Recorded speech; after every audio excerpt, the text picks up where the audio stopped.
Shalom peuple de Dieu, bonjour, que le Seigneur vous bénisse. Seigneur Dieu, une fois de plus, nous venons te dire merci malgré le chaos que connaît le monde. Par ta grâce, nous vaincrons malgré les difficultés présentes. Tu nous donnes l'assurance et l'espérance d'un lendemain meilleur. Que toute la gloire te revienne maintenant et à jamais dans le nom puissant de Jésus. Bien-aimés, merci d'être là, merci de partager encore ce matin la parole de Dieu dans notre partage Living Word. Ce matin, nous allons parler du ministère Servir Dieu. Dans Malachie, le chapitre 3, les versets 13 à 15, il est écrit « Vos paroles sont rudes contre moi, dit l'Éternel, et vous dites, qu'avons-nous dit contre toi? Vous avez dit, c'est en vain que l'on sert Dieu. Qu'avons-nous gagné à observer ses préceptes et à marcher avec tristesse à cause de l'Éternel des armées ?» Ici, le terme ministère n'a rien à voir avec les 5 services spéciaux que Dieu a donnés à certains pour conduire le peuple pour l'édification des saints. Le mot ministère ici veut simplement dire service ou une charge qu'on exerce, selon Éphésiens 4, le verset 11.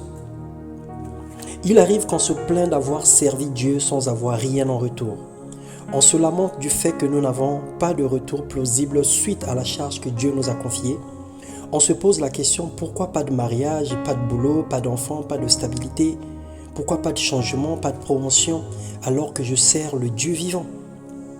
La vérité, c'est que Dieu bénit toujours. Il récompense fidèlement nos services. Aucune de nos activités ni services ne reste sans salaire.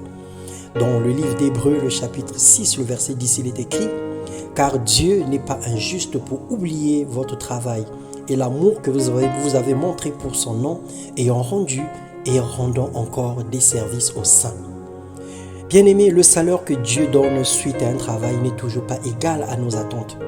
Mais c'est le produit de son amour pour nous. Il nous donne ce qui est utile, ce qui est nécessaire, ce qui est important et ce qui est urgent pour notre survie.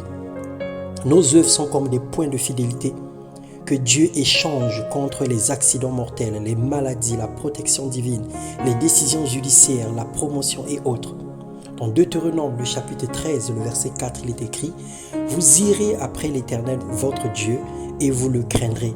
Vous observerez ses commandements, vous obéirez à sa voix, vous le servirez et vous attacherez à lui. » Bien-aimé, Josué pouvait dire que moi et ma maison, nous servirons l'Éternel.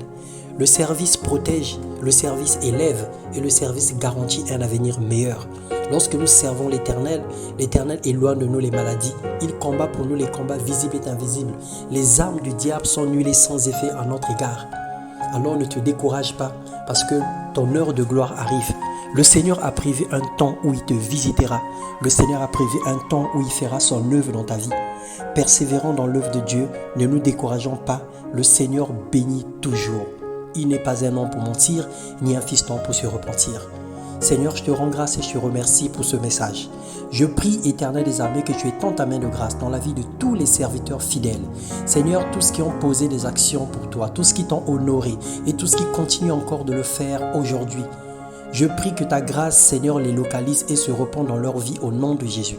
Que tu ouvres les portes des églises de cieux et que tu manifestes ta puissance en leur faveur. Que tu leur accordes les désirs profonds de leur cœur et tu manifestes, Seigneur, tes desseins bienveillants à leur égard. Préserve-les, Seigneur, des œuvres du malin, de toute attaque, de tout accident, de tout incident. Remplis-les, Seigneur, de joie. Comble-les, Seigneur, de toute grâce et de toute bénédiction. Que ton nom soit élevé, béni, dans le nom puissant de Jésus. Amen. Bénisse encore une fois de plus.